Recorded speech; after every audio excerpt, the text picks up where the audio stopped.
Hey guys, welcome back to our channel. So what we're going to be doing today in this video, we're going to be renovating or updating this workspace. We got the house last year, so this was a cupboard that was already here, so I'm going to paint it to get this brown look from it, to get it to a new, updated or a white look. We're going to change the cupboard, the countertop here to an updated workspace, but for now this is what we're going to be using because this is a space we're going to be using for our engraving and designs. So we're going to have to update it to let it feel more relaxed and more comfortable in our workspace, right? We're in the garage as we mentioned in our previous video. So this is the space that all our work, all our craft, everything is going to be coming from. So stay tuned. Please remember to like, share, subscribe to our video to help keep the content coming and to support the channel.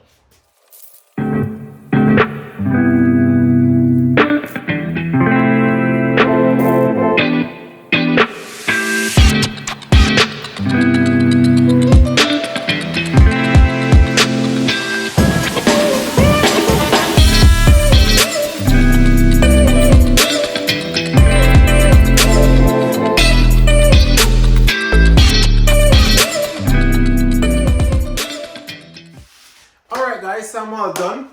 As you can see, it's looking so amazing so far.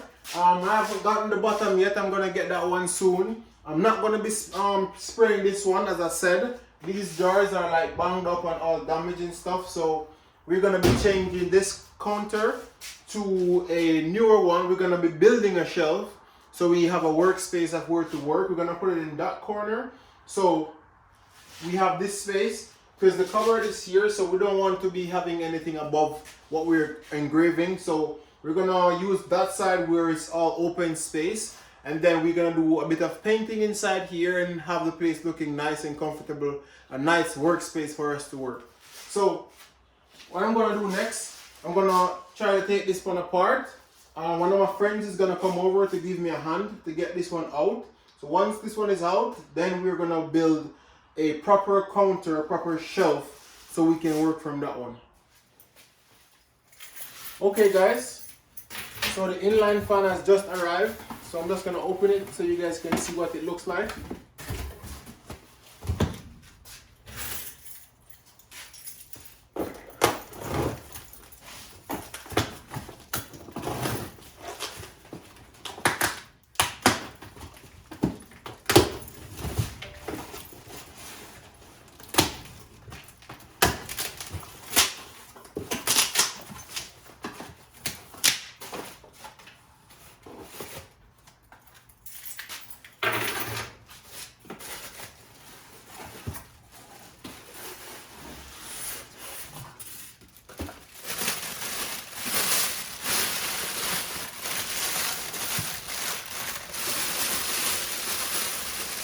This doesn't look so bad.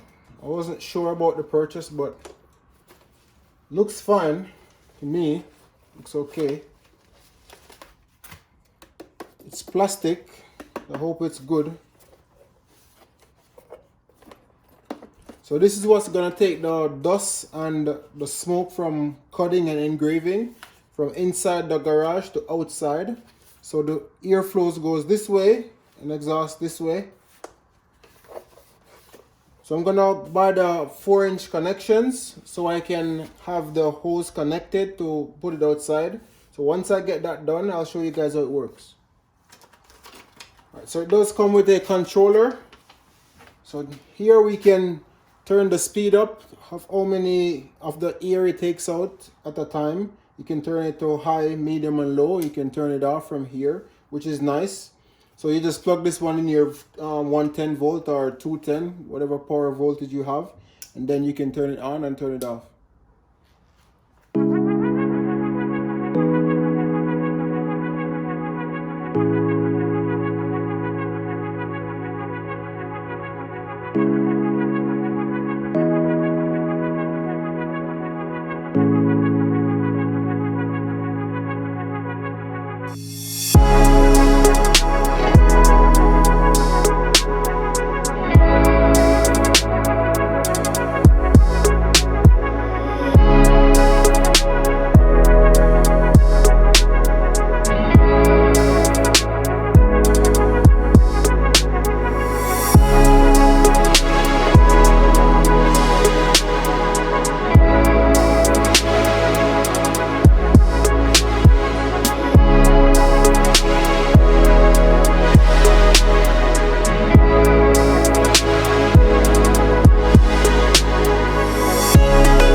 guys, as you can see, we're almost done. We're creating the box for the engraver machine. So we're going to be putting the shelf in so we can sit the engraver on. As you can see, everything is plumbed. We did all our corners. Everything is square cut. Everything is pretty nice and neat, you know. You can see everything is pretty good. So we're doing fine, we're doing great. It's about 10 o'clock in the night, so we're going to continue going. And then in the morning, we're going to get the rest of stuff we need from like the Home Depot. Once we get that done, then we can complete the box. Okay guys, so we did this design here. So if we're working the machine, we can open this part here, just a flip open, so we can like reach in to grab something or to change our pallets. And then if we're cleaning the machine from the dust and stuff, we can lift the whole thing off. So that's the reason I went with this design.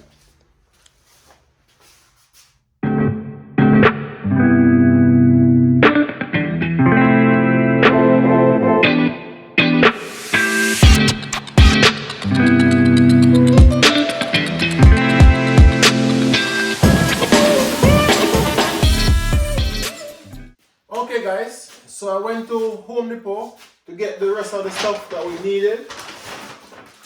We ended up getting some hinge and some hydraulic, we call it lifters or whatever it is. We got like lots of screws so we can start working. We ran out of screws last night, so we had to stop. So I went back to Home Depot this morning to get screws, and I got some more stuff. These are for the wheels with like washers or screws with washers to do the wheels.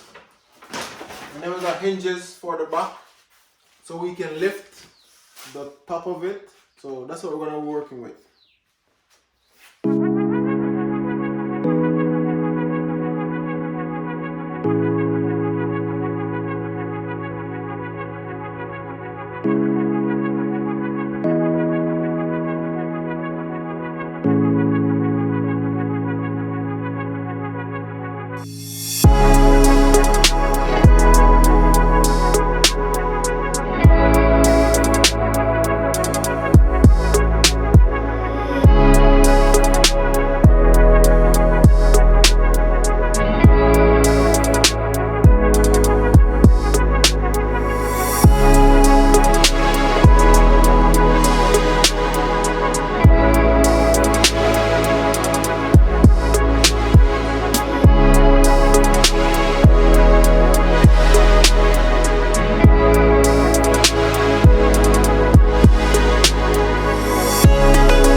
Okay guys, so this is where the laser will be sitting. It's measured from here, from the base here to the top at 32 inches, and from ground to the top, it's 33.5 inches on both sides. That's perfect. So this is where I'm going to be screwing the laser here. My idea of the base where I cut, I'm gonna have a motor here so I can lower the base and I can bring it up, just so when I'm doing like cylinders, I don't have any limit, you know, any limitation with how high it goes when I'm doing the focus of the laser. So I can lower it down and then I can pull it up to match my cut. So that's what I'm gonna be working with. I think that's the best way for me. That way, because if I have the laser sit here, then I would have to raise the laser again if I'm trying to cut. So guys, as you can see, this is where the laser will be sitting.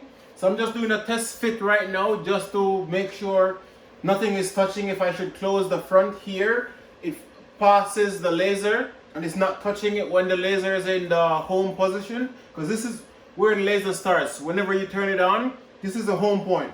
So if it's even at the back right or the back left, once you pour it on, it's gonna come right to this spot, because this is where home is, right? So I'm just trying to make sure when I put the door here, it passes, it clears and not touching the laser. So right now I'm sitting pretty good right now. I'm gonna move this 2x4 over maybe like another inch just so I can catch the brackets, because it's not really right where it's gonna be bolted down. So once I shift it over, it should be way perfect. And after that, then I'm just gonna finish up painting and putting everything together. I just have to do a test fit just to be sure, because I did all my measurements and stuff, but you know, nothing beats testing the actual product, because you know where it goes and what it's gonna do.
So I've installed the cover, but these screws are a bit tall, so they're touching here, as you can see, so it's not going down. It's just sitting like that. So I'm just gonna use the grinder to grind the head of the screws off, because these are a little bit longer. They would have fit this plywood because this is a 1/4 inch, but this is only a 1/2 inch, so that's the reason why it's short. I mean, it's too long, but I'm gonna cut these off because they're already in the wood, so they can't go anywhere anyway. So I'm just gonna file those off so we can use them.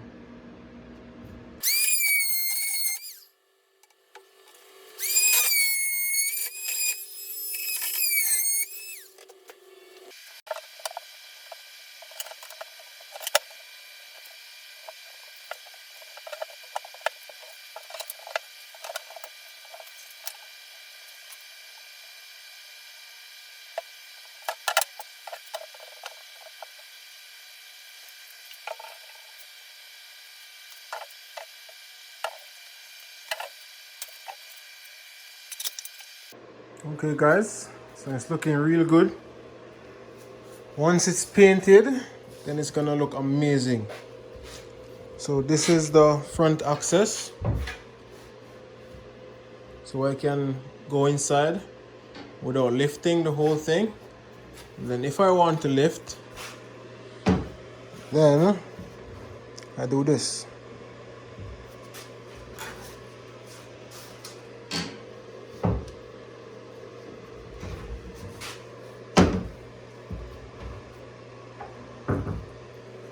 I have not really removed the film from this yet. That's the reason why it looks so blurry. I kept it because I didn't want to scratch it or anything while working. So once it's removed, then it should be looking clean and clear. So I've added this piece of 2x4 here just for prevention of the warp. So over time, the plywood does not warp from sitting here. So I just add that there just so keep it straight for longer. And then I add these ones to hold the plexiglass and also to prevent this one from flexing also and getting warped.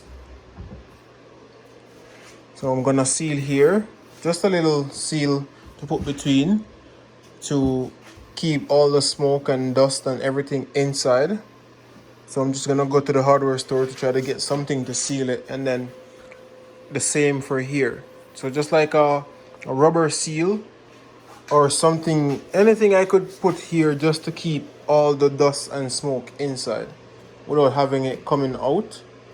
That would be awesome.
So yes guys, this is where I'm at right now.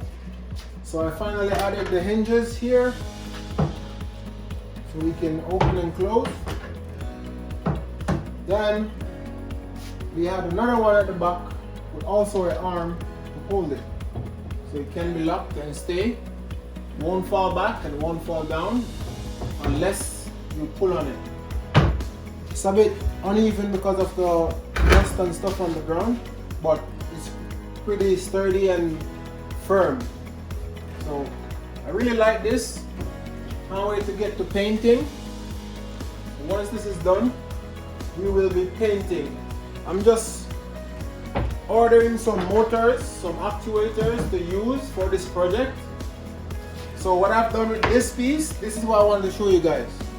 So let me release these.